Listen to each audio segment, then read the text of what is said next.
welcome back to another weekly cookery lesson. Hope you've had a good week, hope you're keeping well and safe and enjoying what sunshine there has been. So today we're making pasta bolognese, which is a take on spaghetti bolognese basically, and I'll go through our ingredients. So we have a bowl of cooked pasta, 200 grams of minced beef. You could use minced turkey or minced pork if you prefer, but the traditional recipe is minced beef. 2 mushrooms, washed, stalks taken out and chopped up small, half an onion chopped up small, half a tin of chopped tin tomatoes, 2 tablespoons of tomato puree, 1 teaspoon of mixed dried herbs, and half a teaspoon of garlic puree, or if you have fresh garlic, you can chop up 1 clove. So it's all going to be done in one pot. It's really quick and easy. So the first thing I'm going to ask you to go off and do, please, all go and wash your hands. So hopefully your hands are all washed, ready to roll. First thing we do, we come to our stove and we turn our hob on. So I'm going to turn it on to my average heat of 9. Just let that. We add straight in the minced beef. Now you don't actually have to add any extra fat oil to this because minced beef has quite a bit of its own fat content anyway, so it should cook all right. So we're just going to try, and we're doing this all in real time to show you how quick and easy this is. So we're just going to start browning our mince off. As soon as the saucepan gets a bit hotter, it takes no time just to brown the mince.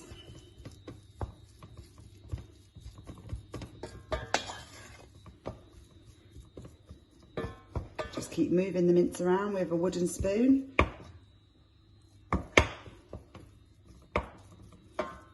So it doesn't stick.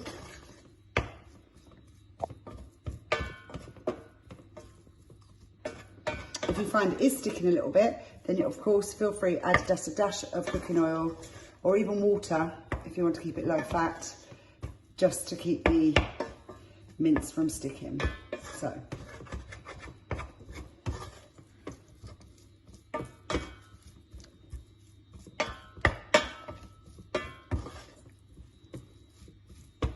I'm going to turn my oven up very slightly to number 11. Everybody's ovens, as I say, every week are different, so you'd have to check maybe with your adult what number, if it's gas or electric, what number you want it on.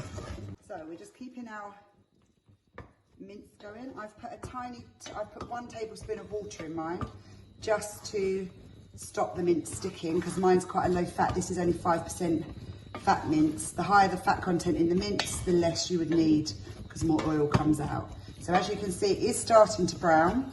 So now I'm going to add my mushrooms straight in. Use your fingers, as you've just washed your hands, they're all clean. And our half an onion. So straight in, all together. So of course now we're just softening the onions, browning the mushrooms off, and the mince continues to cook. As you can see, it's changing colour. It's gone from quite bright pink to now it's turning brown. So we just keep stirring it. And like I said, this is in real time, so you can see how quick this really is to take. Now the ingredients I've given you today is one sort of generous portion for 1 person for dinner, or maybe 2 people for lunch. So if you want to make it more for the family, where I use 200 grams of mince, just keep doubling it. So if you want 2 large dinners, it'd be 400 grams, 800 grams for a family of 4, etc., etc. So you just add, using the quantities I've given you, you just double them up. So as you can see, the mince, basically, that's how quick mince take, is brown and nearly cooked. So next thing, we get our chopped in tomatoes. If you can't get chopped ones and you've only have whole ones, that's fine, you can chop them yourselves. You can put them in whole and then you can get your wooden spoon and chop them up. It does make life quite a bit easier if they're already pre-chopped. So as you can see, the tomatoes and the tomato juice are going to make the basis of our sauce.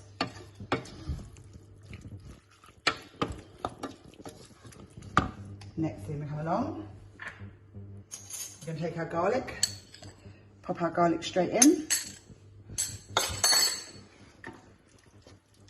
Obviously, if you like stronger garlic, please feel free to add more garlic. If you don't like garlic, you can leave it out. So likewise, I've added mushrooms. If you really don't like mushrooms, which I know some of you don't, just leave them out. starting to smell really good now. I wish you could smell it. So we're just going to let that keep going. Come along the line. We get our herbs. So this was 1 teaspoon of mixed herbs.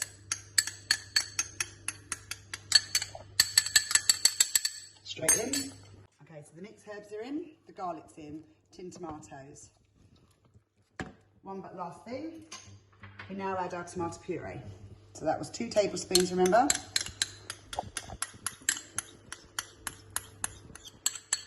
Try and get as much as you can as in.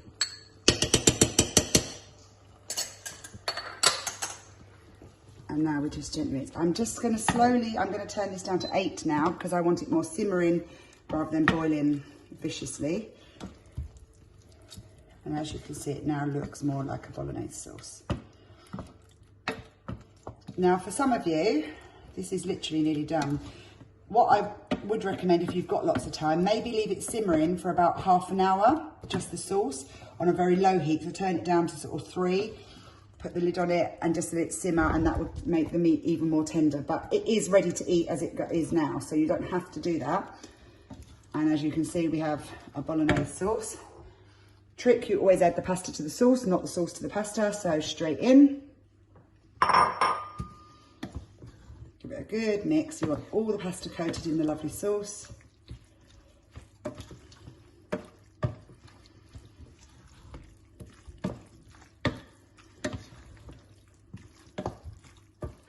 And the smell of this is making me very hungry, I have to say.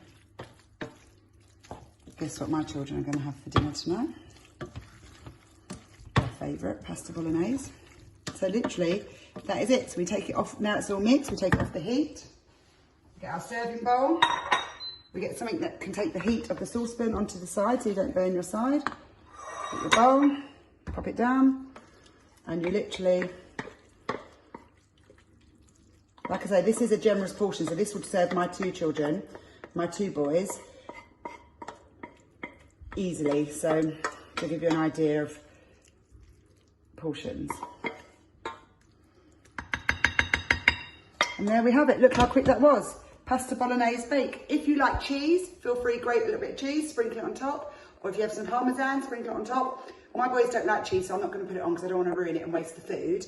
But there we have it, pasta bolognese. How easy could that be? And I know all of you are capable of doing that after what we've learnt at club every week. So I'll see you all again next week for another recipe. Don't forget, if you do it and you take some pictures or video, please post them on the St Andrews website. We love to see your creations. And I really do hope we see you soon, guys. We miss you lots, and take care, stay safe.